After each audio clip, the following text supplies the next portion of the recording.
Good morning, good morning, good afternoon. Sorry about the music. Welcome to Face Lies and Confusions. I'm Godless Reggie, and this is NJ. How are you today, NJ? I'm great. I'm great, great, great. I actually got up and made pancakes this morning. I felt like being donkey and making waffles, but didn't have a waffle maker. Pancakes it had to be. I don't know, maybe because I was in them slow classes. I don't know, but I still don't know how to make them no damn pancakes. I've never known how to make pancakes a day of my life. I'm gonna tell you something else I don't know how to do too. Listen to this shit. I do not know how to cut grass at all. Never have. I Never. used to try to impress my mama by going out there and cutting the grass because I was always trying to prove we don't need no man in this house. It was a childhood thing.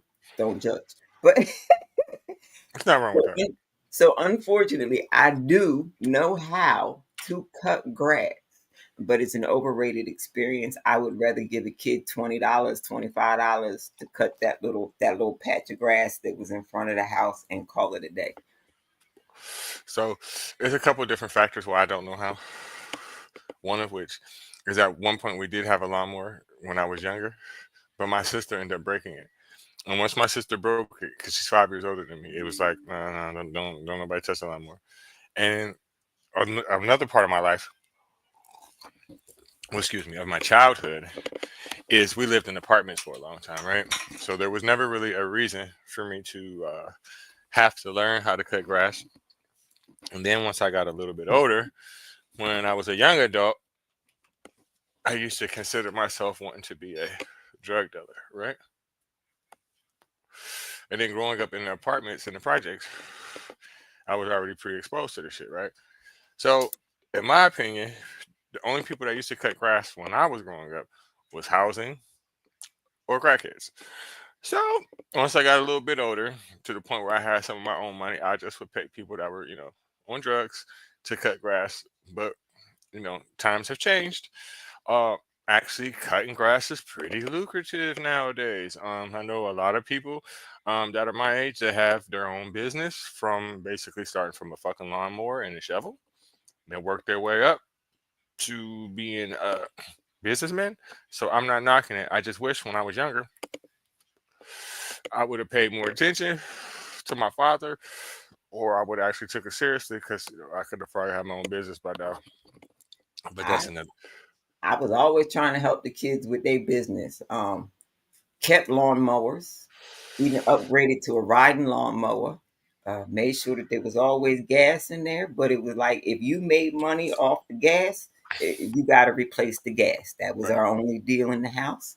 That's right. Um, and the candy bars, I would use the food stamps to buy the big boxes of the mixed full size candy bars. Hmm. And you got a choice. You can sell them or you can eat them. But I'm gonna need to re up money, and this is how much the case costs. You don't give me re up money, you don't get re up candy bars. It's just that simple. Man, this is crazy that this conversation is taking place because we had a conversation about vending machines at my job the other day. They actually took them out. But basically, what the guy would do to come refill it is he really would go to Sam's Club and buy the big bulk thing of chips, the 30 box, and just put them in there. I've been thinking, maybe that's something I need to get into. I have found a candy machine for $250. I just don't know where I'm going to put it. But I'm always thinking of the next hustle. Um, because I have a job and things like that, but you only make so much working for the man. You'll never really have wealth until you're in business for yourself. Laundromat, corner stores, Hmm. uh, any pathway where kids gotta walk home and to school. Always a great spot. Car washes, especially Hmm. the self car washes. Hmm. Great places for vending machines. What you talking about? Exactly, and those are Even self-containing weed goes organizations. in vending machines now. It's beautiful. Hmm. Hmm. And you probably could, in my state, you probably could legally do that. I'm sure you would have to pay some kind of not really a fine. I can't think of the correct word. You have to get a license, but I'm pretty sure there's a way that I could work around that. But I'm getting off super off topic. Today's topic is going to be the Council of Nicaea. I decided to pick this topic for today because a lot of times when I do decide topics for the show, it is kind of based on Christians arguing points, right? So I decided to switch it up. Let's use some of atheist argument points. Now, the Council of Nicaea is something that I'm not that knowledgeable about. I do know that's how the Bible was canonized, how they set up what's going to go in, what's going to go out. There are different versions of the Bible from the beginning, Orthodox version, Catholic version, Protestant version. I'm sure a lot of this conversation today will be about that. Um, I'm also becoming aware of the fact that there was more than one Council of Nicaea. I did not know that previous to today, so I'll be learning as we go. What all do you know about the Council of Nicaea, NJ? Actually, I did not know that there was more than one because I only did my research on the first one because I ran into it by accident when I was doing research on the Gregorian calendar. So Hmm. I'm going to be learning something also. Okay, I definitely want to dig into the Gregorian calendar too. I'm thinking that maybe we're already 8 minutes in that we might not have time today, but I'm definitely gonna touch on that because again, I didn't really want this show to be ratchet. I wanted this show to be educational. I'm learning. Everyone's learning. I think it's all good. So the Nicaea Council, well, the Council of Nicaea, this actually has a couple different spellings. I think I actually spelled it wrong in the title. I'll do a little bit of reading. Give me 1 second here. Oh, I know I spelled mine wrong because it's supposed to be Nicaea. I always spell it incorrectly. You know what though? I was talking to Erica the other day, and a lot of things throughout history have purposely been misspelled, especially when it comes to spacing. For example, the city of Cleveland. Cleveland is spelled the way it's spelled out of necessity. It's named after a man. That's not his last name. His last name is Cleveland. The reason why they took that extra A out was to fit it on the newspaper. So that could probably be one of the circumstances here. I don't know. But the way that it's spelled correctly does not look right to me. But hey, I'm not a linguist. So the Council of Nicaea was a pivotal gathering of Christian bishops in 325 CE, conveyed by Emperor Constantine I in the city of Nicaea, modern day Iznik, Turkey. It was the first ecumenical council, meaning it was intended to address issues affecting the whole Christian church. Here are some key aspects of the Council of Nicaea. This is via Chat GPT as well. The most significant issue addressed at the council was the Arian controversy, which centered around the nature of Jesus Christ. The priest named Arius of Alexandria argued that Jesus, as the Son of God, was a created being and not co-eternal with the Father. This contradicted the traditional belief in the Trinity, which held that the Father, Son, and Holy Spirit are all in the same substance and co-eternal. The council ultimately condemned Arius and his teachings, affirming that the Son was consubstantial of the same essence of the Father. This became a central part of the Nicene Creed. The Nicene Creed, one of the most lasting outcomes of the council, was the creation of the Nicene Creed, a statement of faith that outlined Orthodox Christian beliefs. The original version of the creed emphasized the divine nature of Jesus Christ, rejecting the Arian view and asserting that Jesus was begotten, not made, of one substance with the Father. The date of Easter. Easter. The council also addressed the issue of the date of Easter. There was disagreement over whether Easter should be celebrated on the same day across the Christian world. The council decided that Easter should be observed on the first Sunday after the first full moon following the vernal equinox, which provided a unified system for determining the date. So I'm gonna pause right there for a second because a lot of times when I'm reading, sometimes it may sound like blah blah blah, but I don't know if anyone was like really paying attention to exactly what I just said. If not, I'll go over it again. The last part, the date of Easter, the council will also address the issue of the date of Easter. There was disagreement over whether Easter should be celebrated on the same day across the Christian world. The council decided that Easter should be observed on the first Sunday after the first moon following the vernal equinox, which provided a unified system for determining the date. So, throughout my life, I've always wondered and never understood how they determine the date of Easter. I think a lot of times people have selective short-term memory, and I'll explain. People be like, "Oh, since when did Easter start being in March? You know, it was in April my whole life." That's bullshit. My birthday, April 7th. I remember at least 3 times it's been on my birthday. I remember several times it's been in March. I remember it's been the 8th, the 13th. It's never the fucking same. Never, never, never, never, never, never. And this is where the Jesuits come into the story. Uh, it was considered what were the Jesuits for? They were the Julian calendar assumed that the year was exactly 365.25 days long, and adjusting for leap years, realigning dates, and this is why the Jesuits were at the council to make the math so that they all agreed on Easter falling on the spring equinox.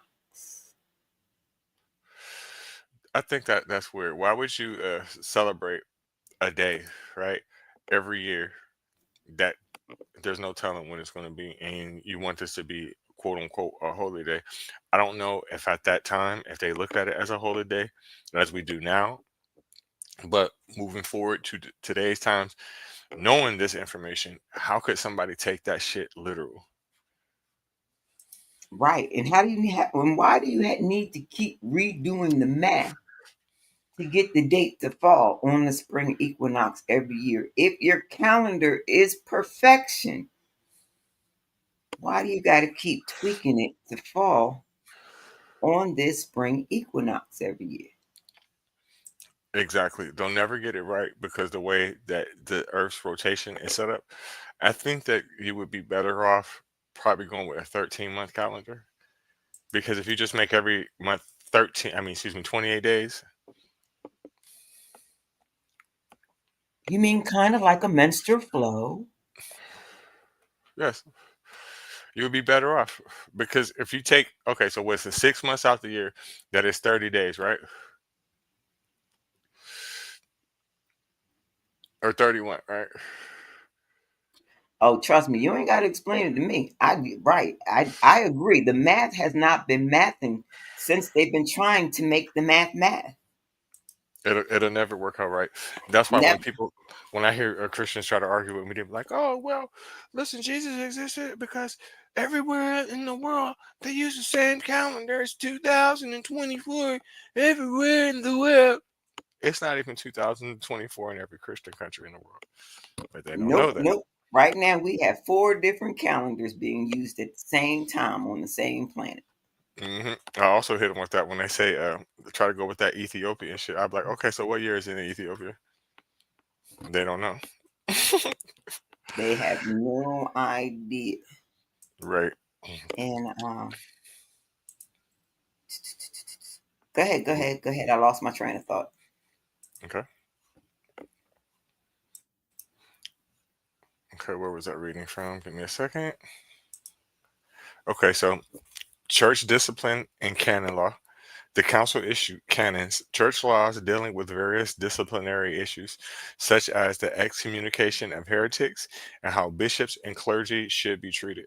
One of the canons addressed the lapsed Christians, those who have denied their faith under persecution, and how they should be reintegrated into the church.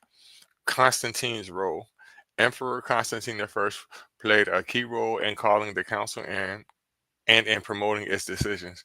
While he did not himself participate in the theological debates, he sought to unify Christianity under one set of beliefs to help solidify the political stability in the Roman Empire. Constantine was also instrumental in the pushing for the suppression of Arianism after the council. The outcome of the Council of Nicea was significant because it marked a clear defining moment in the development of Christian orthodoxy, particularly in terms of Christology, the nature of Christ. It also set a precedent for future councils to resolve theological disputes and establish uniformity in the Christian faith. Okay, so what I'm taking from what I just read is basically the council was set up to set rules. Like, okay, so there's all these different denominations of Christianity, right? Y'all think this, we think this, y'all think this. We got to come all together, figure this shit out because too many people are starting to go different directions. We got Islam running around here, we got Judaism running around here. We need to keep these motherfucking people in line. And the only way we're going to keep these people in line is if we're all on the same accord. That's what I'm taking from it so far. Right? Which brings us back to the Jesuits, because the Jesuits convinced the council that the reason that they were there was um, they were recognized for their commitment to social justice and human rights, often working in communities to address issues such as poverty, inequality, and education. Their motto, which I cannot say in Latin, for the greater glory of God, reflects their mission to serve God and humanity through various forms of ministry. That is what the Jesuits were trying to make the council come together and form into one agreed upon thought process. Exactly. I was speaking with Erica, the one that's in the comments, Erica Boatwright. Shout out to Erica. The other day, and she was telling me about you know how Christians are, how they'll try to pressure you once they find out that you're not a believer anymore, and try to make you feel bad and shit like that. I tell her they are a gang. That's what they are. And whenever you're in a gang, you have no thought process for yourself, right? The gang controls the gang, right? They all have to have the same process. The second that you try to vary away from that, you can get excommunicated, as I just read. You will take a beating. You could possibly lose your life. It's the same mentality, right? They want you to be a part of their gang. They want you to be in numbers. We can clearly see that okay, so I'm speaking from a Christian mind right now, right? You can clearly see what I'm saying when we're talking about Muslims in the jail system. We see it. They're a gang. But how come no one identifies that when we're talking about the other side, when we're talking about Christians? Because it's the same fucking thing. Right. And there was something that you had said that had to do with it said Aryan controversy, and I had never heard that phrase before, but you know me, Aryan, gotta listen, gotta Uh look huh. that up. So I looked it up, and it says the Aryan controversy was a significant theological dispute in early Christianity that began at that council. It Hmm. centered around the nature of Christ and his relationship to the God Father. The controversy was named after Arius, a Christian presbyter from Alexandria, Egypt. And now you know why they had to go burn that library. It just clicked in Mm. my head just now when I read that. That's why they had to go burn the library. Now it makes sense. You know what? I'm gonna go to that. Give me 1 second. The burning of the library. 1 second. To put in context of what you're talking about.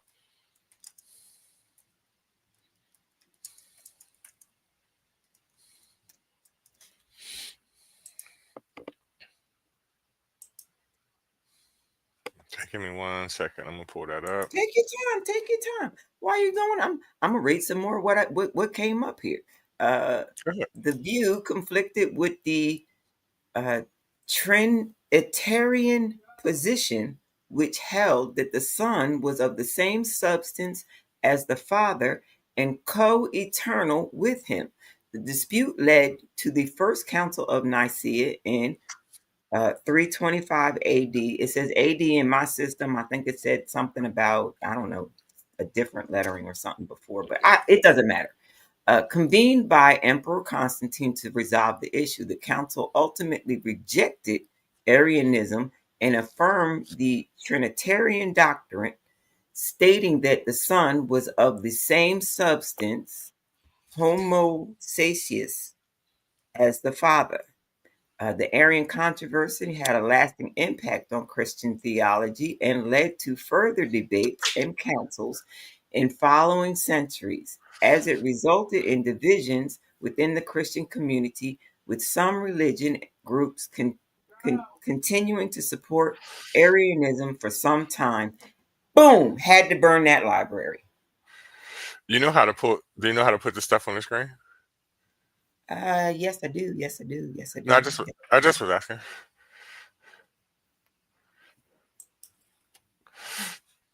Okay, so what she's talking about, right, is about the Library of Alexandria. I'm gonna read a little bit about it. Okay, so the Great Library of Alexandria in Alexandria, Egypt, was one of the largest and most significant libraries in the ancient world. The library was part of the larger research institution called the Moision, which was dedicated to the Muses, the nine goddesses of the arts. The idea of a universal library for Alexandria may have been proposed by Demetrius of Phalerum, an exiled Athenian statesman living in Alexandria. Okay, so let's get to the burning part because I really don't want to read it.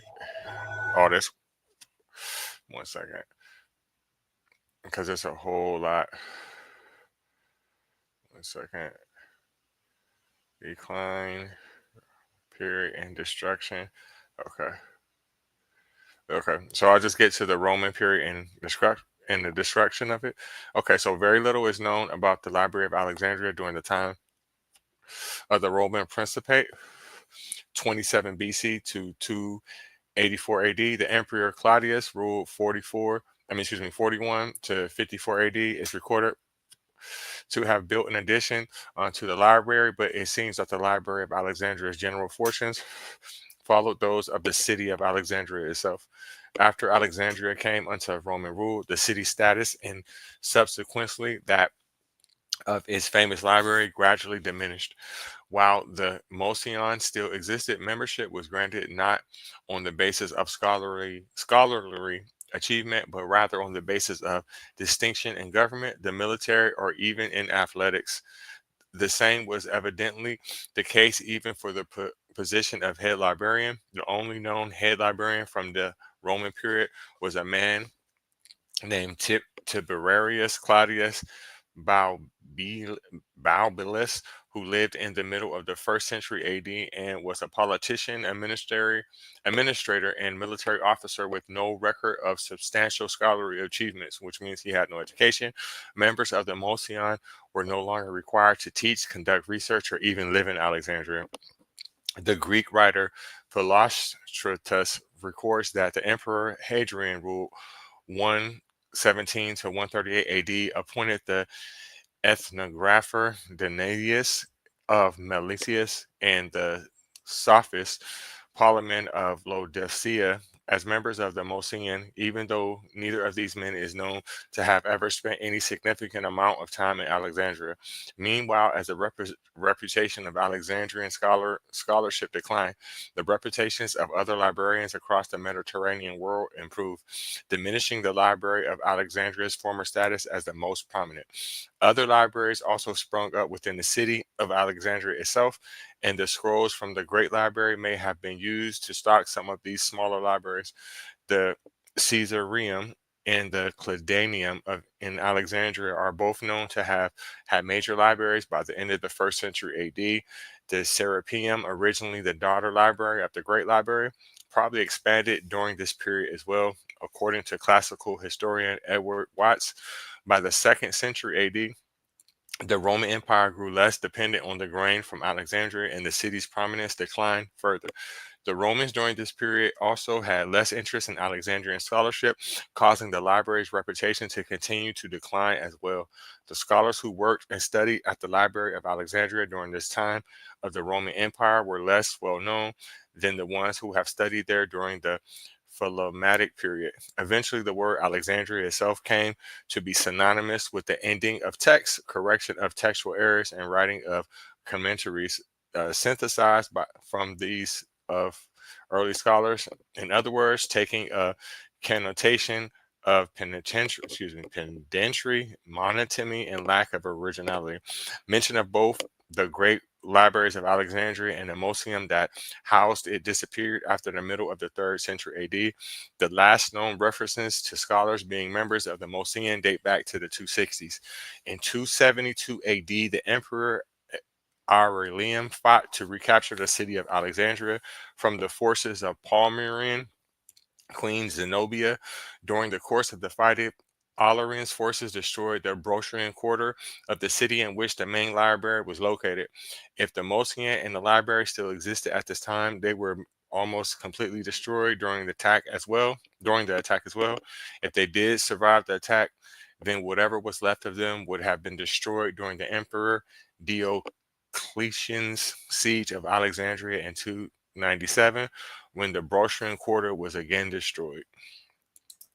So there we have it. That's recorded history of what exactly happened to the the Library of Alexandria.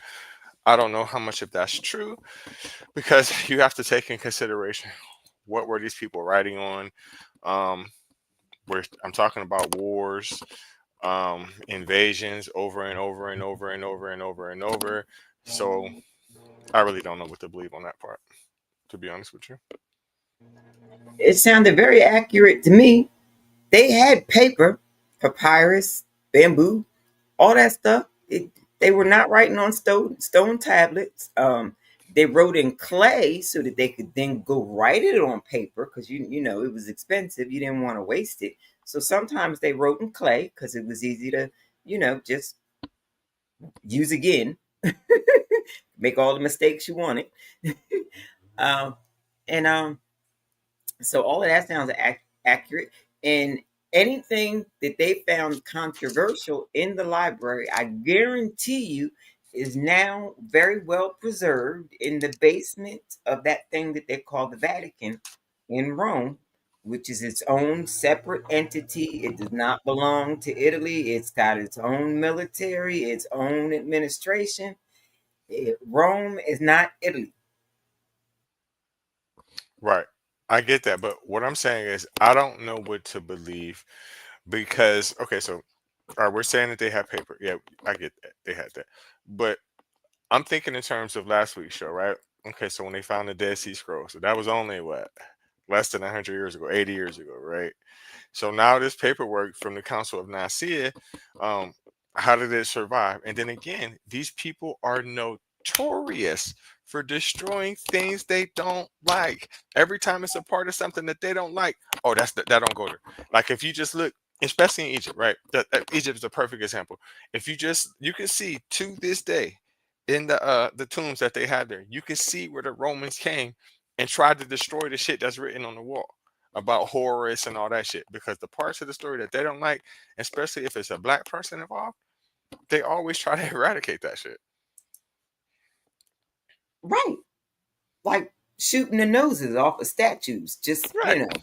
'cause, you got cannon fodder to waste. Just, aim it at the nose, shoot the nose off. But but but you got to understand something. Okay, so what we were talking about last week, we know that that was a plant beyond a shadow of a doubt. That was a Right. plant to take over land. What we're talking about right now, that was a systematic destruction of an idea. Like if they left the library there intact, they were never going to be able to fix the Arian controversy. It, you can't get rid of a controversy if the paperwork and the knowledge and the thinking is still there. Eventually, humans die. And even if they pass the story on to their children without the documentation behind it, it's just a story that you told your child one day.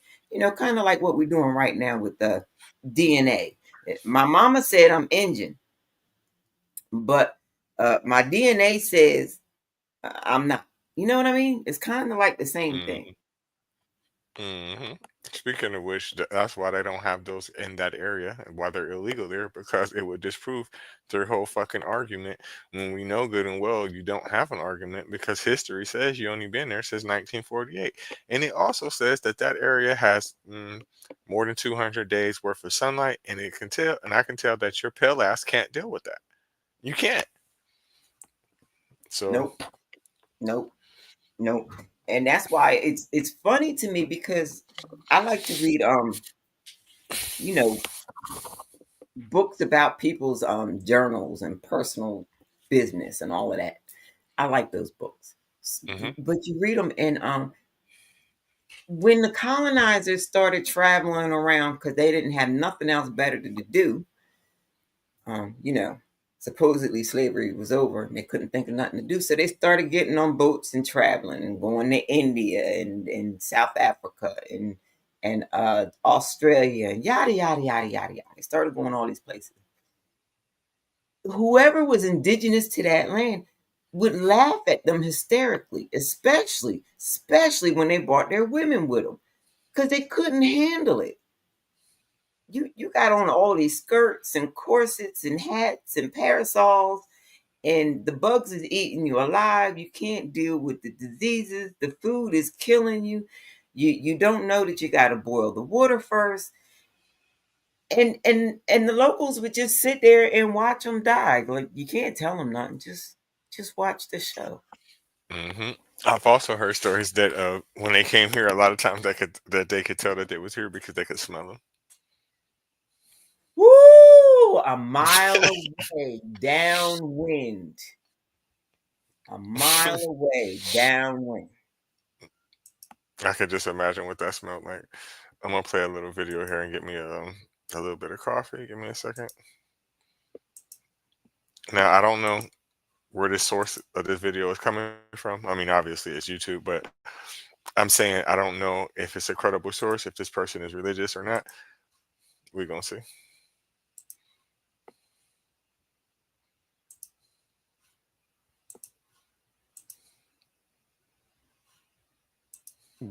You've probably heard of the Nicene Creed. Perhaps you even recite it weekly in your services. For nearly 2,000 years, Christians have looked to this creed as a unifying symbol and the primary distillation of the Christian faith. But how did we get this creed? For that, we'll look to the story of the Council of Nicea, the first ecumenical council in the history of the church. But to understand the Council of Nicea, you have to know about the controversy regarding Jesus' divinity and a man named Arius. In the New Testament, we find Jesus making bold claims like, "Whoever has seen me has seen the Father. Before Abraham was, I am." Or, "I and the Father are one," which sound a whole lot like claiming to be God. But then you have other statements like, "He grew in wisdom and stature," or "the firstborn of all creation," which muddy the waters a bit. Add on to these New Testament phrases the ardent monotheism of the Old Testament, and it's easy to imagine a situation of confusion over whether Jesus was really God. And that's exactly what happened. In the year 313, a man named Arius from North Africa became a presbyter. He was concerned that people were attributing to Jesus a false divinity and therefore blaspheming God. Arius believed that Jesus was the greatest creature to ever live, but he was nevertheless a created being. There was, after all, only one God. Concerned to get this message out to the world, he began composing songs about Jesus' nature that sailors carried across the Roman world. Soon, the entire church was engaged in this debate. For Arius' rivals, the idea that Jesus was a created being was heresy. Jesus was not a created being, he was God. This heresy needed to be dealt with before it corrupted the Christian religion. Emperor Constantine, a recent convert to Christianity, became concerned that this debate would soon tear apart the empire. One way or another, it needed to be settled once and for all. So, Constantine called the bishops together from across the empire to gather and sort this out. In a remarkable turn of events, bishops who had lived through fierce persecution, many showing the scars of it on their bodies, were now being invited by the emperor to officially settle a theological debate. It was a whole new world. In 325, over 300 bishops assembled in Nicaea, located in modern-day Turkey. The primary point on the agenda was sorting out the nature of Jesus. Was he in his very essence God? Was he like God? Or was he, just a really exemplary human? In the end, one word proved pivotal to the debate: homoousion, which means of the same essence. Now, for Aries and others, this was a troubling theological innovation. After all, the word homoousion is not found in the New Testament. For other bishops, this concept of Jesus and the Father being of the same essence was critical to safeguarding the full divinity of Jesus. While the word might not be in the New Testament, they argued that the concept was clearly taught in Scripture. The proponents of homoousion won the day, and thus the Nicene Creed was developed to formally express this theology and unite the church. Although their creed wasn't the one you probably grew up saying in church. This shorter creed focused on the relationship between God the Father and God the Son, with only one line for the Holy Spirit.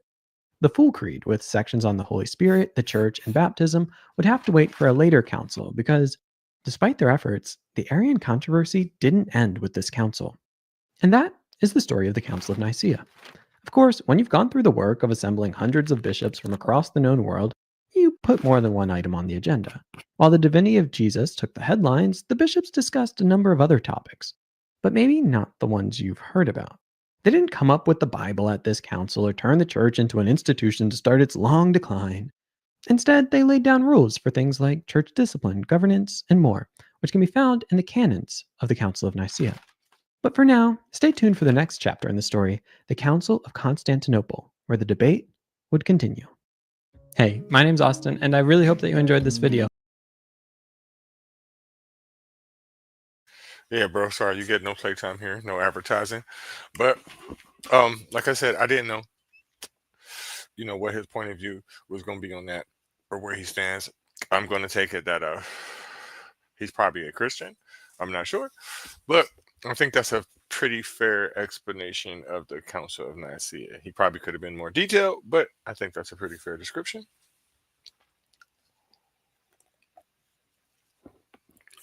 Now, how you gonna be more detailed without having children ask questions? Obviously, that was for the children, so the church could start the imprint process on the mind. It was just enough fact to not need more questions. But Right. it did make me look up what the canons were that they came up with. It did make me look there. Uh, only 20. There was only 20 of them, not 48, not however many supposed to be written on them 2 stone tablets, or was it 3 stone tablets and one of them broke? I don't remember.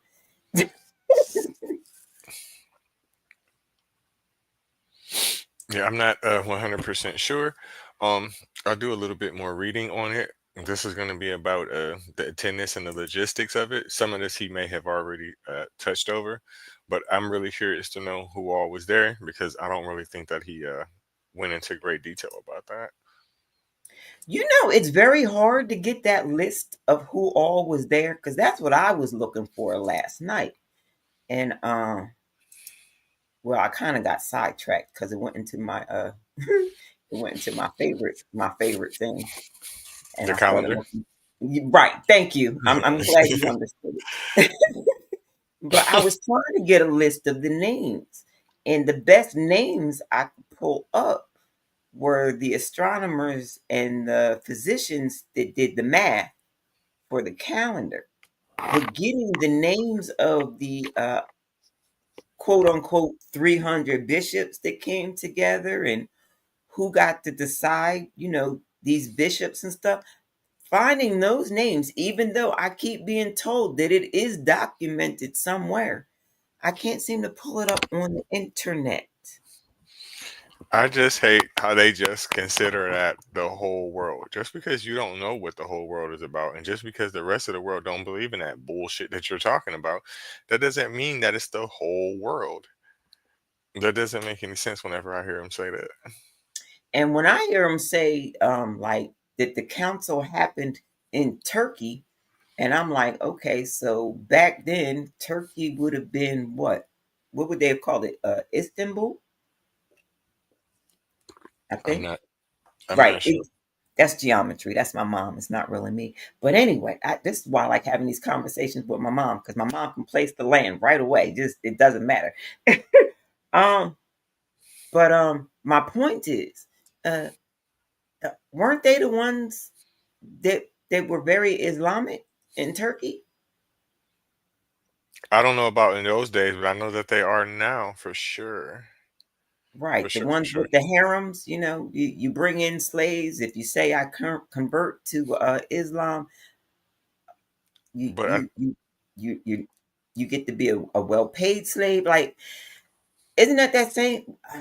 I gotta look that up again. I'm sorry, my but mind is. in those times though, NJ, you can't really say that they would have been Muslims, and the reason why is because Islam did not exist at that point. You know, that shit didn't exist till the 600s, 700s until Muhammad came around. Good So note. Good note. My right, bad. so it's kind of hard to say that. Um, they probably, to me, I would make the strong argument or guesstimation that they would have been what we call pagan today. I don't know which form of pagan, but I would say pagan would be my strongest guess. Understood. Understood. Got you. Right. Pagan was anybody who did not have a religion, right?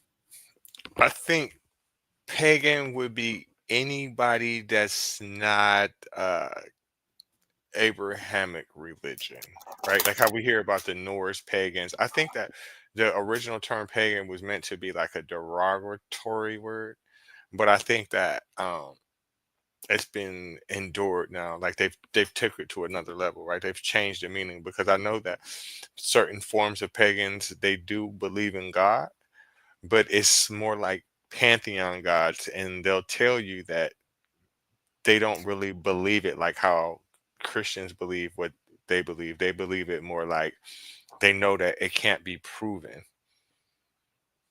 It's strange. Like Wait. Okay. Hold on. Hold on. Hold on. Hold they on. believe in separate gods. They believe like in a pantheon of gods. They believe in the stories of the pantheons of the gods. Right. They believe them to be true, or do they just consider it like a lineage thing that these are the stories of our pantheons from The, our ancestors? the second part. Okay. Like you've never been in like debate rooms with them on TikTok. Yeah, that's where I came up with Sky Daddy and Jesus. Right. Yes. They won't debate with you. They're not gonna try to debate with you because that's a waste of their time. They're not gonna do it no matter how hard you try, no matter how you pick at them, they not gonna do it, and they're not gonna sit there and try to convince you that you should convert, and they're not gonna try to convince you that it's true. In no way. Okay. But that's what they consider pagan. That is what they consider pagan. That's the I definition of pagan they themselves are giving. I would say from my understanding, basically. Because for real, I really don't know. Hold on, you know what? We're gonna solve this shit right now. That's what we're gonna do. That's what we're gonna do. That's exactly what we're gonna do. I can't willfully just be ignorant, pagan. Let's see. Pagan is a term used to describe a person who does not follow Judeo Christian faith or who practices a polytheistic religion. It can also refer to a person who is not religious. Um, Origins of the word. The word pagan comes from the Latin word paganus, means rural or rustic. In ancient Rome, paganus was used to describe a person who lived in a rural area. Early Christians used the term pagan to describe people who practice polytheism or other ethnic religions. Paganism is a practice of a polytheistic religion or religion based on the worship of nature of earth or the earth. Modern paganism often involves the use of an eight-armed sun cross to represent the wheel of the year. The wheel of the year is a cycle of growth and retreat that is tied to the sun's annual rebirth and death.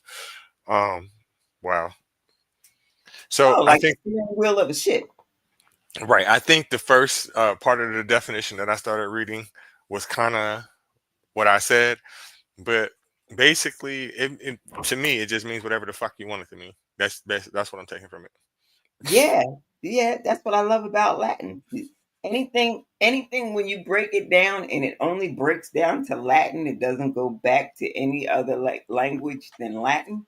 Yeah, Hmm. you can make it mean whatever you want. It this is the current meaning that we know of as far as Latin, but you can turn it into whatever you want from this point. Right. So I'm gonna read about the attendance. Give me 1 second here. Hopefully, this will give some insight as to who was there. Okay. The expenses of the council, including the travel of the bishops, were paid by the imperial treasury. Contemporary reports of attendance range from 250 to 300, with the figure of 318 given by Anthemius of Antioch becoming traditionally accepted. 318 is also the number of members of Abraham's household given in the book of Genesis. List of signatories of the final decisions of the council contain 200 to 220 names. The presbyters and deacons attending each bishop. The total attendance may have been between 1,200 and 1,900. Most of the bishops were Eastern, with about 20 from Egypt and Libya, another 50 from Palestine and Syria, and more than 100 from Asia Minor. One bishop each from Persia and Scythia were present. The few Western attendees were Hosius. Some of these names, man, listen. Right, right, It's right. Caecilianus of Carthage, Nicesis of Die, Marcus of Calabria, Donmus of Pannonia, and Victor and Vincentius, two presbyters representing Bishop Sylvester of Rome, of the Eastern bishops. The principal supporters of Arius were Eusebius of Nicomedia, Eusebius of Caesarea, Menophantus of Evetius. Man, these names. Petrophilus of Scythopius, Narcissus of Neronius, Theananus of Marmaric, Secundus of Ptolemais, and Theonegus of Nicaea. The principal anti-Arians included Alexander of Alexandria, Eustathius of Antioch, Marcellus of Ancyria, and Marcius of Jerusalem. The council was held in Nicaea's imperial palace. The bishops most likely assembled in a regulatory basilia hall based in Eusebius of Caesarea's description. So, my personal thought process on that is the reason why we have never heard of the fucking attendees of this shit, because can't nobody say they motherfucking names. Listen, that paragraph that I just read was very, very short, and it took me a long ass fucking time to get through them damn names. And And I think they did that on purpose. I think they made them names up when they decided to write the story of the council. I really do. Because nobody in the council was agreeing on the number of attendees. man, that shit just made me feel so fucking stupid, stumbling through them damn names like that. And I'm listening to the names of the lands that you were given, and none of them sound like they are now called Australia. None of them sound like India. None of Mm-mm, them sound like South America. mm-mm. None of them sound like Central America. None of them sound like the Corporation of America, nor Canada. Like, did they invite anybody from those lands? Nope. You know why? Because they had no fucking knowledge of these people. And that's why when they say, of the whole world, Jesus came to save the whole world, he didn't even know who the fuck these people was. And this is 300 years after he was already dead. They still had no knowledge of the people you just said. They had no knowledge of South America. They had no knowledge of North America. They had no knowledge of well, maybe they might have knew of China. They might have known of India at that Oh, they point. knew about China. They knew about China. They was like, please, China, give us your shit. We want to trade with you. And China was like, you ain't got nothing we want. Right, right. But they had no knowledge of Australia for sure. For Nope. sure, for sure. So that's why I don't take none of that shit literally, because you don't know of all the people in the whole wide world. So you can't make that claim. Yeah, Especially because if you the got world to flood. remember, Columbus was using stolen information to Mhm. follow the stars to get to the Indies so he could open up a trade route that didn't involve going all the way down and around the continent of Africa to get there. He was looking for a shortcut because somebody told him, if you go over there this way following these stars, it's a shortcut. He didn't know that there was a landmass in the way. Right. He damn sure didn't. And that would have been a long way, even if that fucking landmass wasn't there. And at that, Guaranteed. and there But was no. Go but ahead. they couldn't trade with them going through the land routes because the land routes was already covered by people who did not like them, did not want to trade with them because they was some lying backstabbing thieves. I wonder how long it took them to actually get to fucking India and all that shit before Oh, that shit had to take a long ass motherfucking time. long time, long time, And long. and how did they get there without I mean, I know they had to have stopped in South Africa, but why did it take them so long to attempt to colonize South Africa? Because you had to have been aware of it for a long time. Well, you know, when enough boats have landed to get fresh water and resupply their ships, but in the meantime, while they was on land, they did some crap that they shouldn't have done, whether by orders or just their own thought process. After a while, people ain't gonna let you dock no more. They're not gonna let you stop, get off, and row to shore and restock your supplies because you're not welcome no more. And they don't care about your flags. They don't care that your flag is not the same as the last flag that came and did some nefarious shit. You just not welcome no more. They're not gonna let strangers in no more. So maybe that's why they needed to go find a shortcut to the Indies. I'm just saying. Probably. I used to think that maybe they went through like rivers or something like that, but I can't think of no river that you could have went through to Nope, come nope, nope. from Yep, like yep. Western Europe to get Yeah, through. The Suez Canal is not open at that point. So that right. had to have been one hell of a ride. My mama, because I remember asking the same questions of my mom.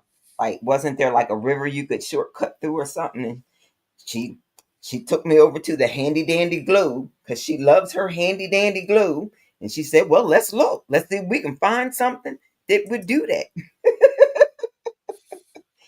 And the best you could come up with was the Nile. That was the best she could come up with, but that would have been very treacherous, tedious. You could only do it seasonally when there was enough water in the river to keep all the ships afloat. Because if you do it in the dry season, your boat will go aground. It won't float. So that's how I came by all that. I asked the question, and my mom unfortunately gave me the answer. The only river that would have given you any kind of a trade route would have been the Nile. And I think that well, I have to look at the map, but I think that pretty much explains how it got to Africa. I'm pretty sure that has something to do with it. Yep, yep, yep, yep, yep. I'm gonna play a video here for a second. Give me one moment.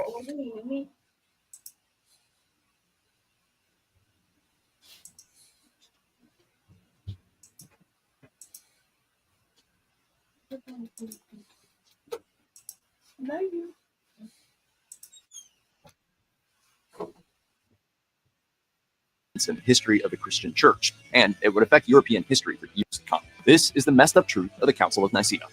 The Council of Nicea was the first ecumenical council of the Christian church. What this means is that bishops from the entire known world of Christianity came together for the first time to discuss major issues affecting the faith. At this point in history, the Christian world consisted mostly of Southern Europe, Northern Africa, and the Middle East. Still, that's a lot of bearded dudes and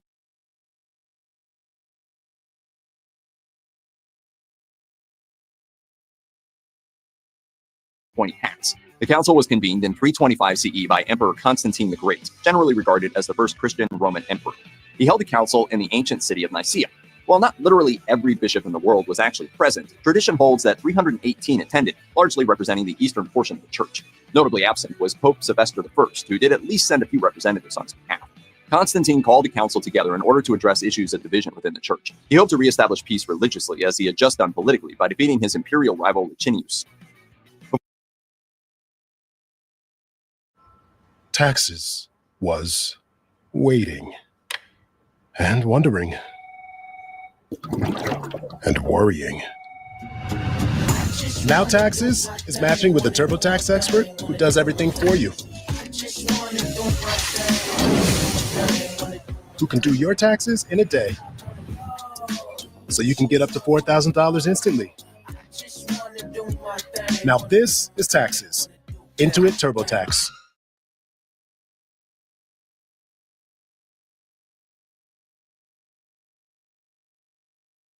Ollie and Anna seemed so perfect. And what people didn't know was she was screaming for help. This marriage's not healthy anymore. I threw my whole life away for her. You're my woman!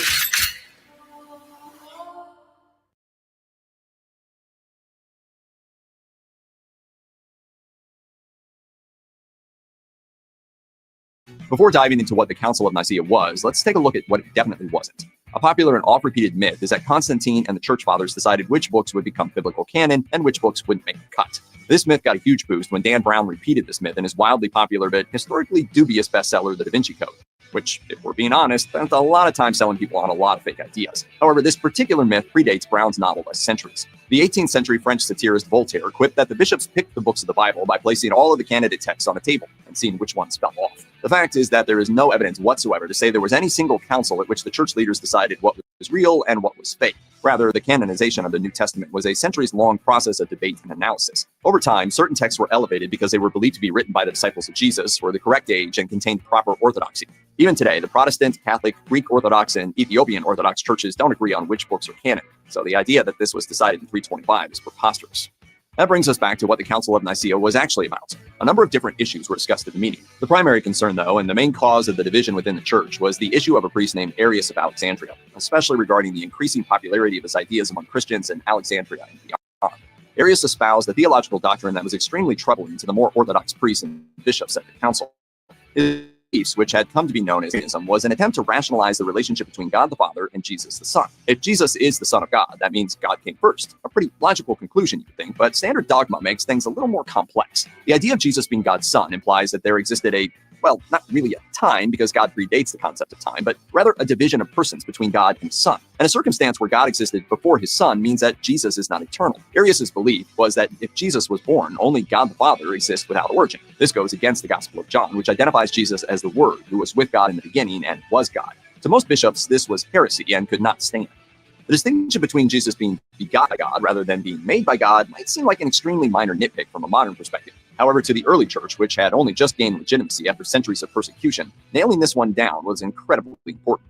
Arianism is a Unitarian doctrine in the sense that it focuses on the uniqueness of God at the expense of the core Orthodox doctrine of the Trinity, in which God is expressed as three distinct but individual aspects. For Arius, the fact that Jesus had to be created meant that he must be subordinated to God the Father. To a mainstream Christian at the time, this was a denial of the divinity of Christ. That denial makes it seem like Arianism would be shocking to most Christians, and yet Arianism was incredibly popular in both the Western and Eastern halves of the Roman Empire.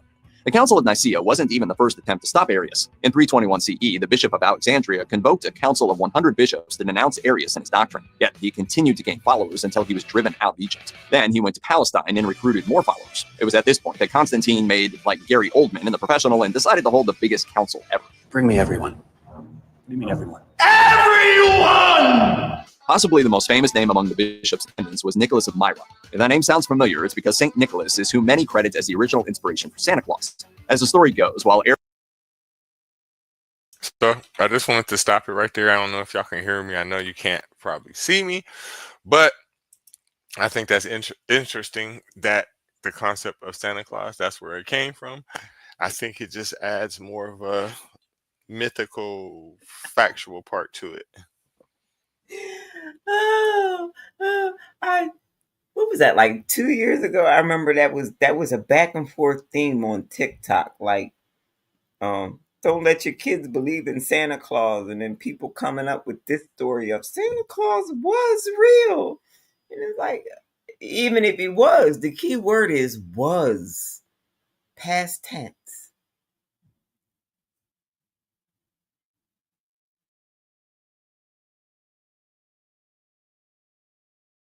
Well, excuse me, just like Jesus, if he was real, he was a man. Past tense, he's gone. So I don't understand that part either. I'm going to play the rest of the video here. The Council of Nicea was the first ecumenical council. The Christian world consisted mostly of Southern Europe, Northern Africa, and the Middle East. Still, that's a lot of beer. Sorry about that, y'all. John, which identifies Jesus as the Word, who was with God in the beginning and was God. To most bishops, this was heresy and could not stand. The distinction between Jesus being begotten by God rather than being made by God might seem like an extremely minor nitpick from a modern perspective. However, to the early church, which had only just gained legitimacy after centuries of persecution, nailing this one down was incredibly important. Arianism is a Unitarian doctrine in the sense that it focuses on the uniqueness of God at the expense of the core Orthodox doctrine of the Trinity, in which God is expressed as three distinct but individual aspects. For Arius, the fact that Jesus had to be created meant that he must be subordinated to God the Father. To a mainstream Christian at the time, this was a denial of the divinity of Christ. That denial makes it seem like Arianism would be shocking to most Christians, and yet Arianism was incredibly popular in both the Western and Eastern halves of the Roman Empire. The Council of Nicea wasn't even the first attempt to stop Arius. In 321 CE, the Bishop of Alexandria convoked a council of 100 bishops to denounce Arius and his doctrine, yet he continued to gain followers until he was driven out of Egypt. Then he went to Palestine and recruited more followers. It was at this point that Constantine made like Gary Oldman in The Professional and decided to hold the biggest council ever. Bring me everyone. What do you mean everyone? Everyone! Possibly the most famous name among the bishops in attendance was Nicholas of Myra. If that name sounds familiar, it's because St. Nicholas is who many credit as the original inspiration for Santa Claus. As the story goes, while Arius vigorously defended his views of the Trinity on council floor, Nicholas got so upset by the repeated heresy that he stood up, strode across the room, and decked Arius cold across the face. It was illegal to strike anyone while in the presence of the emperor, and as told, Nicholas was stripped of his episcopal office and placed in jail. The legend continues when that night, the Virgin Mary and Jesus appeared before Nicholas and freed him of his chains and returned him to his bishop's robes. Upon hearing about this, Constantine reinstated Nicholas as the Bishop of Myra. Even if we ignore the parts about the ghosts of Mary and Jesus busting St. Nick out of jail, is the assault of Arius true? Unfortunately, there's little He's trying to glance over that part about Jesus and Mary coming to him and freeing from them chains. Like, I don't see how he can just glance over that. Like, that can really just happen. Like, oh, even if we ignore that. No, bro, you're talking about something that's supernatural. So I don't get that.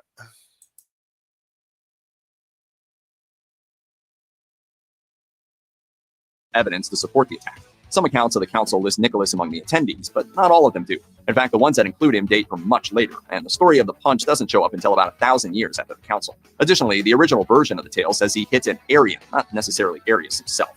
It's still a great story, though.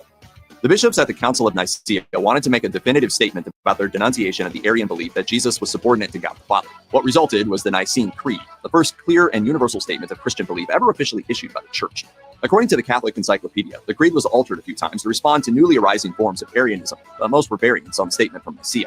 The version that stuck was confirmed at the Council of Constantinople in 381 CE. Many elements of the creed exist specifically to counter Arianism, like this passage, for example. I believe in one Lord Jesus Christ, the only begotten Son of God, and born of the Father before all ages, God of God, light of light, true God of true God, begotten, not made, consubstantial to the Father, by whom all things were made. The key ideas here are that Jesus was begotten, not made, that he was true God of true God, and that he was consubstantial to the Father. Being consubstantial was a term at the crux of the arguments at Nicaea. Consubstantial means that Jesus was made literally of the same stuff that made God.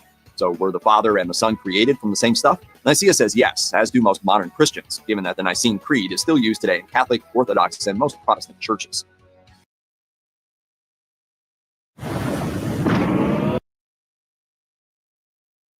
I'm gonna stop there for a moment.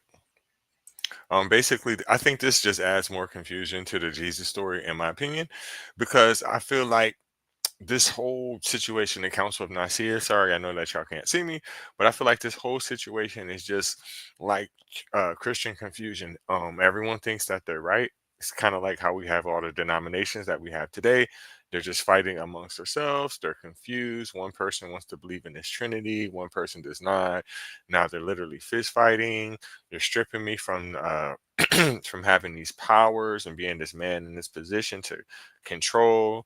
So afterwards, you believe in another supernatural story about Jesus coming to set me free.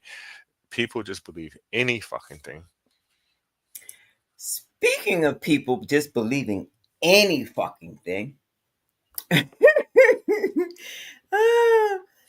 remember I was telling you about at one point they even said that there was a woman who became pope, and the legend says that they found out only because she gave birth. Well, that story originated from a medieval chronicle that gained widespread popularity in the 13th century. The easiest known reference to the story comes from the work of Jean de Mailly, a Dominican monk who mentioned it in his chronicles around 1250. Another Dominican, Martin of Opava, also known as Martinus Polonus, included a more detailed version of the story in his chronicles around the same time. The legend was further popularized by, and I'm not even going to attempt to say that, by Jean de Mentis, and later by the writings of other authors. So basically, a lot of people heard about it, expanded upon it, but it's the idea of a Pope Joan. According to the legend, the woman named Joan disguised herself as a man and rose through the church hierarchy to become Pope in the 9th century. The story goes that her gender was revealed when she gave birth during a procession, and she was subsequently killed. Why was that not considered a miracle? Why was that not considered a virgin birth? By a pope, no less. Why did this legend have to die? I don't understand. Because she's a woman. I ask women all the time, what do you gain from religion? And all they ever say is salvation. That's all they ever say. Because you are put in such a terrible position just from being a woman. And if you are a black woman, you are at the bottom of the fucking totem pole. You are next to nothing. Nothing. And yet, every little girl, from the day she can first remember, her goal is to seek love, attention, and adoration in the bondage of marriage. Exactly. It's like you just are born to just be a damn slave. Yep. You It can did- be a you can be a princess slave or you can be a working slave, but either way, it's still the bondage of marriage. because God told you you are supposed to follow behind a man, and no matter what he does, he's never wrong. It makes no sense. And if you just so happen to give somebody else some ass one time in your life, you are disqualified from being in heaven with your husband, who can do whatever the fuck he wants, except for touch another man's woman. That's all he can't do. That's all he can do. Yeah, yeah, yeah, yeah. And He this is can even give you to someone else to be touched. But his only qualifying factor is he can't touch another man's woman. right. Mm-mm-mm. Let me play the rest of this video. It's on a commercial right now, so let me skip it. And sorry for about the commercials earlier, y'all.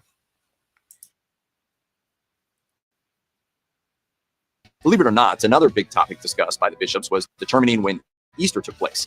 At face value, this might seem like a silly topic, but do you know what date Easter is next year? Can you name it without Googling it? You can't. You can't, liar. In the beginning of the faith, the date of Easter had been tied to the Jewish observance of Passover. However, the bishops of Nicaea didn't want their holy day to be beholden to a Jewish holiday because, anti-Semitism. So while the church had originally held Easter on the Sunday nearest Passover, or even on Passover, the new rule was that Easter had to be held on a Sunday and could not be on Passover. So the attendees settled on the most logical solution. Easter would be held each year on the first Sunday after the first full moon after the vernal equinox. You're not wrong if you're thinking that sounds more like some sort of Wiccan business than Orthodox Christianity, but here we are. The process for determining these dates in advance is a formula known as computus, and though that sounds like a Legion of Superheroes villain, it's actually the Latin word for calculation. As a result, Easter always falls somewhere between March 22nd and April 25th. Well, in the Western Church. Eastern churches still use the Julian calendar, which is a topic for a whole other video. Arius wasn't the only troublemaker that the early church had to deal with at the Council of Nicea. The bishop Meletius of the city of Lycopolis in Egypt was causing problems of his own. Meletius was a high-ranking bishop, second only to Peter of Alexandria, and this is what made his misconduct and insubordination so troubling. Conflicting sources make it difficult to discern exactly what Meletius' main crime was, but the central issue seems to be that he was unwilling to accept back into the church Christians who had renounced their faith under torture by Roman persecution. Notice that when they were giving you the example of the troubling, controversial one, they were painted with the coloring of a black person.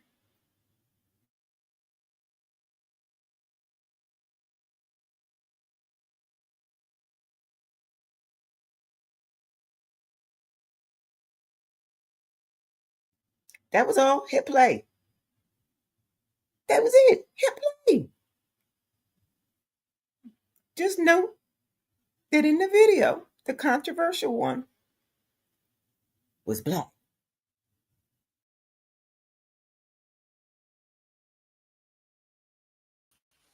Okay, I'm back now. Sorry about that. Computer's giving me a little bit of problems today. So let me finish playing the rest of this video.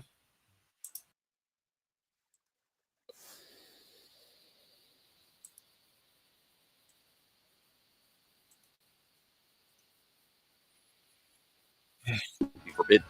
At the time of the Council of Nicea, the Meletian schism, the name given to his breakaway church, included dozens of bishops and priests. They called themselves the Church of Martyrs. The council tried to make peace with Meletius by allowing him to remain a bishop, but demanded that he quit ordaining outside his diocese. It ultimately didn't work out. His followers sided with the Arians and existed as a separate sect until the 5th century. There's so many one commercials. single video that's responsible for leading over 2,000. Also, the Council of Nicea included Arianism being denounced in no uncertain terms. Arius started the council with 22 bishops in his corner, but ended with only 2. What's more, Arius and his remaining supporters were exiled to Illyria in the Balkan Peninsula. Then, Constantine ordered that all of Arius' writings be burned, and that anyone found with copies of his text be put to death. Those severe actions were seen as necessary for the church to keep from self-destructing at a pivotal point in the history of Christianity. One of the long-lasting consequences of those decisions by the council was that it set a precedent for the emperor to use his authority to establish and enforce church rulings. If Constantine could declare that people must believe a specific concept about the nature of God or be put to death, then that has startling implications. The council marked the first full swing of the pendulum for Christianity. In a handful of years, it had gone from a forbidden and persecuted religion by the empire to one inextricably intermingled with it. It built a society where the emperor himself ruled based on theology, and ruled over theology as well. This tangling of church and state would subsequently be at the heart of European history for centuries, and pitted popes and kings against each other in their quest for power. A commonly repeated factoid about Constantine the Great was that he was the first Christian emperor of the Roman Empire. Constantine is well known for his dream-inspired conversion in which a Christian symbol led him to victory in battle. Following that came the Edict of Milan, which made Christianity legal within the Roman Empire.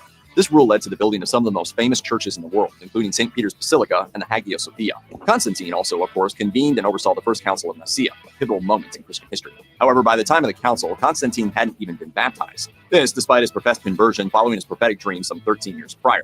Constantine would not, in fact, be baptized until he lay on his deathbed in 337 CE, believing it was best to be forgiven of his sins as emperor all at once. There is actually a great deal of evidence that suggests that for most of his life, Constantine worshipped the sun. The Arch of Constantine, a triumphal monument that stands to this day, was built after his official conversion but bears no symbols of Christianity.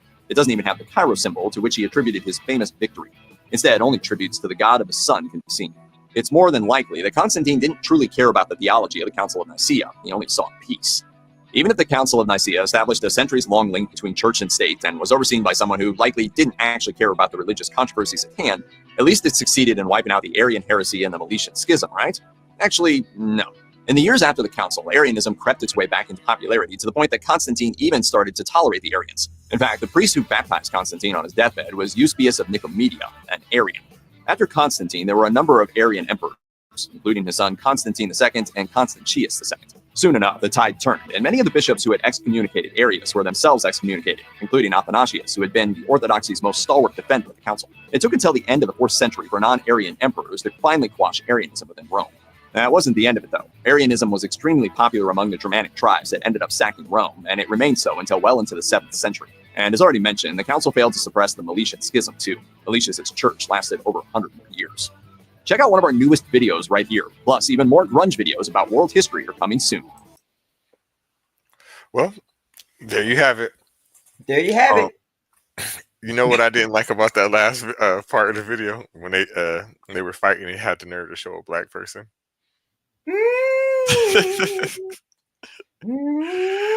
I don't know if that's historically accurate or not. I can't say one way or the other, because I do know of the Moors going into Spain, things like that. That I don't know if that's the same time frame. So we'll never know. Germanic tribes. Rome was sacked by Germanic tribes. The British. That's all the words I needed to hear. The British. That's what it sounds like to me. Or the beginnings of the British. Yep.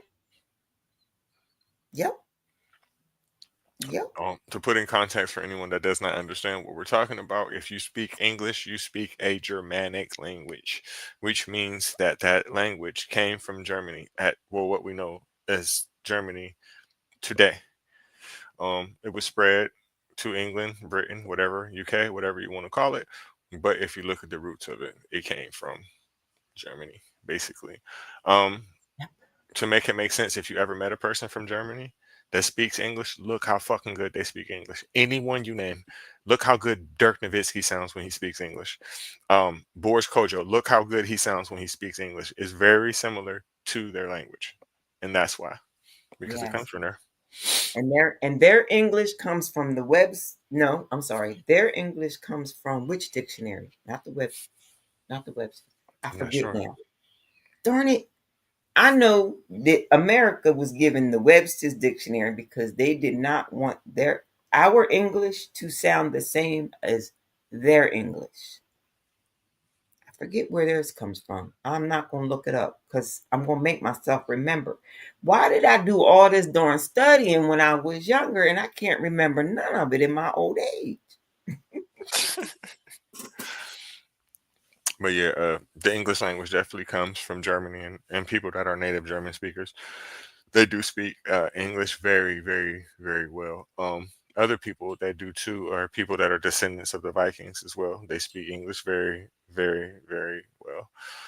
But what I take from all this, the Council of Nicea, is just more Christian stories of fighting for power, control, murder. It doesn't show anything holy or religious or godly. With the spreading of this information, with the canonization of the Bibles, it's just fights whoever had the biggest, whatever is the one who got his way. So I really don't see how any person who has knowledge of this situation believes any of it. It's ridiculous. It is ridiculous. I mean, it's a fascinating story. It's going to take you down a lot of rabbit holes, but it's just a story. It's just not even a well put together story. It's so conflicting that you're constantly looking for reference points for the conflicting information. Like, well, wait a minute, because earlier it said this. Now I got to look up something to find out why it's now saying this in this chapter. And I was like, I don't know how you do it. I don't know how you study that. That doesn't even make sense to me. I honestly don't see what it proves either. I'm gonna read a little bit before we get out of here. I'm gonna read something that's called the outcome of the Nicene Creed, and let's see if that will put some context into basically what I'm saying now. I don't see the point of all this. What it did besides canonize the Bible, put in what they wanted, but it doesn't prove anything at the same time. Give me a second.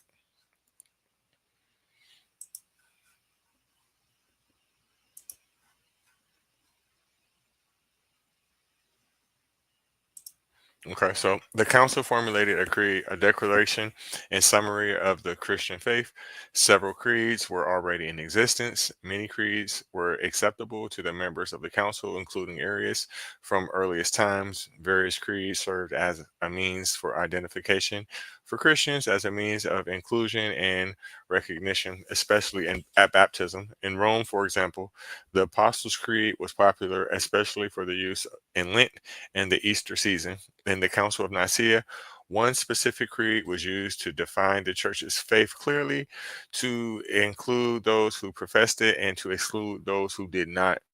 The original Nicene Creed reads as follows: We believe in one God, the Father Almighty, maker of all things visible and invisible, and in one Lord, Jesus Christ, the Son of God, begotten from the Father, only begotten, that is, from the substance of the Father, God from God, light from light, true God from true God, begotten, not made, of one substance with the Father, through whom all things came into being, things in heaven and things in earth, who because of men and because of our salvation came down and became incarnate and became man and suffered and rose again on the third day and ascended to the heavens and will come to judge the living and dead, and in the Holy Spirit. But as for those who say, there when he was not, and before being born he was not, and that he came into existence out of nothing, or who assert that the Son of God is a different hypothesis or substance, or created, or is subject to alternation or change, these the Catholic and Apostolic Church anathemates, I can't really pronounce that word. The creed was amended by the First Council of Constantinople in 381. So that's the Nicene Creed. I've never actually read that before. I've heard that exact scripture, but it pretty much sums up today's show, in my opinion. It's just a way of making sure that everyone has the same thought process. If you don't think like that, you must die. Yep. And now enters the witch trials. You're a witch. You're a warlock. You're a witch. You're a warlock. You're a witch. You're a Yep. warlock. You're a witch. You're a warlock. Oh, you're none of those? Well, you must be a something, but you gotta die. Has anyone ever thought that maybe if a person was a witch or a warlock, you wouldn't be able to kill them, right? That's what I keep saying. How you burning all these people when they got all these darn magical powers and skills? That's what I want to know. I seen one video, well, movie or something like that when I was a child. It always sticks out that one woman, they were actually on a witch hunt and they burned. She swallowed a bunch of gunpowder while she was, being burnt, and she blew up in front of everybody. I was like, that's a good way to go out. Amen. Amen. Amen. I bet you they'll think twice before they burn another. Right. I don't know how historically accurate that would have been, because I don't know if they would have had gunpowder at that point. But they've been burning witches for plenty of centuries, so it could have been true. But it was definitely an OG way of going out, and I definitely respected it. Oh, gunpowder been out for a minute. The problem was the only people who knew how to make it wouldn't let it outside of their borders because they knew, recognized, and understood that if other people got a hold of it, they wouldn't have the advantage. Right. My only question is, from the video that I'm mentioning, I don't know exactly what time frame that would have been. I don't know if that would have been like in the 1500s, 600s, 700s, 800s. And I don't think that in medieval times, people from European descent would have had, to your point, would have had access to that shit at that point. So I don't know. And I don't remember offhand because that's down a different rabbit hole that I read about that. That's when I was reading about I don't know, China, the Great Wall being built, stuff like that. And I went down that rabbit hole because I had watched that movie with what's that little short man's name that I like so much? Does all the special effects movies. I can't think of it right now. But anyway. Jackie Chan? Nope. He's not Asian. He's American. The little short guy that does all the Mission Impossible movies. I can't think of his name. Tom It Cruise. doesn't matter. But he does all the Mission Impossible movies. He had done a fantasy movie where he was over in he had left the Civil War and gone over there and ended up in Asia and ended up fighting a battle with mysterious monsters trying to get over the wall. It was a good movie, action packed, lots of special effects, but it just made me go down a rabbit hole of the wall and its history and gunpowder, yada yada yada. But that makes sense and puts context to what you said earlier, because I was saying something about, I don't know, at those times were they aware of Asian people, and well, I knew they were aware of Asian people, but Chinese people, Far East Oriental people. But yes, they would have been based on some of the stuff that we're saying now, if you really think about it. Um, but what you got going on the rest of the day, NJ? I have no idea. I got to burn my butt this morning to wake up and make banana pancakes. I did that. I ate them. I done sat here and drank 3 cups of coffee. So I'm awake now. Hmm. And I did all my running around already this weekend. I don't know. I think I'm just going to try to convince grandson to read one of his books that he's always asking for from the library, but then he's not very enthusiastic about reading them. Yeah, I don't really got nothing else going on for the rest of the day. Like I was telling you offline earlier, I'll be back Friday on Valentine's Day with the history Oh, of Saint Valentine's Day. I'm gonna touch on that. Sunday, I'll be back here again, same time, same channel, with the Council of Nicea Part 2, because I became aware today that there was actually 2 councils. So I'm gonna dig into that, see what it's about. But overall today, I just look at it as a fight, a situation where we're gonna add what we want to add to the Bible, and whoever doesn't like it, you must die. So that's what I'm taking so far from today's episode. die, baby, die. Disco is dying. I'm sorry. Uh, and but no, really, put up a notification or something to remind me about Valentine's Day, because I'd like to be a fly on the wall for that conversation. That's going to be a good conversation. Okay, definitely, definitely. Um, but I thank everybody for stopping by. Thank you, Erica. Thank you, all the viewers, for stopping by. Um, I'll be back Wednesday again with AAA Podcast Sports. We'll be talking about the Super Bowl winner, obviously. I'm getting prepared for that right now. At the corner of my eye, I'm actually watching it. I know you can't see it on my TV, but I'm watching the pregame shows now. I So just want to see the halftime show. That's it. me too, me too. That's going to be the highlight of the show. I think everybody wants to know, is Kendrick Lamar going to perform Not Like Us or not? I think that's the biggest thing going right now. I see a lot of people, celebrities going back and forth. Oh, he shouldn't perform. Yes, the fuck he should. Yes, It's the fuck it's he should. this it's the same thing as they did to Billie Holiday about that song "Strange Fruit." It's the same thing, different day. The insanity of our space. We just do the same shit over and over and over again.